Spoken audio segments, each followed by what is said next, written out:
Welcome to Raji's kitchen. ఈరోజు మనం prepare చేసుకోబోయే రెసిపీ పుంటికూర ఎండుమిర్చి రోటి పచ్చడి అండి. స్టవ్ మీద ఒక పాత్ర పెట్టుకొని 1 స్పూన్ ఆయిల్ వేసి ఎండుమిర్చిని ఫ్రై చేద్దాం. ఫ్రై అయిన తర్వాత సేమ్ అదే పాత్రలో ఆయిల్ వేయాల్సిన అవసరం లేదండి, పుంటికూరను కూడా వేసి ఉడికించుకుందాం.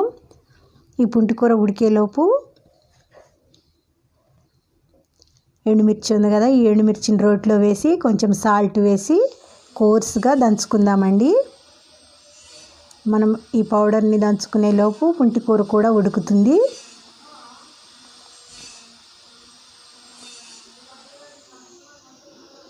ఇప్పుడు ఈ పౌడర్లో 4 వెల్లుల్లి రెబ్బలు వేద్దాం.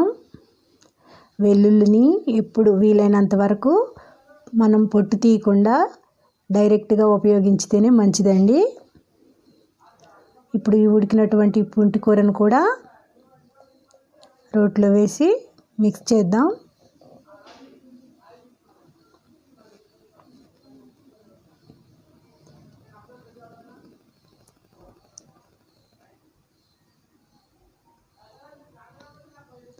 సాల్ట్ చెక్ చేద్దామండి. సాల్ట్ చెక్ చేసుకొని అవసరమైతే వేసుకొని నెక్స్ట్ పోపు వేస్తే రెడీ అయిపోయినట్టేనండి.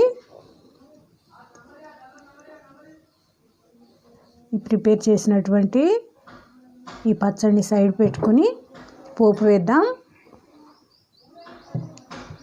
స్టవ్ మీద ఒక పాత్ర పెట్టుకొని ఒక 2 స్పూన్స్ ఆయిల్ అయితే సరిపోతుందండి.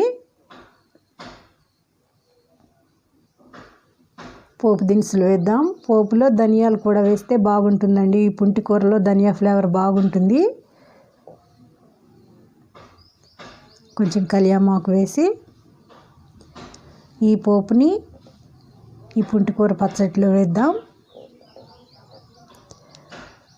పుంటికూరలో ధనియా ఫ్లేవర్ బాగుంటుందని చెప్పాను కదా, లాస్ట్లో కొంచెం ధనియా పౌడర్ వేస్తే ఒక్కసారి మిక్స్ చేసామనుకోండి ఈ పుంటికూర పచ్చడి రెడీ అయినట్లేనండి.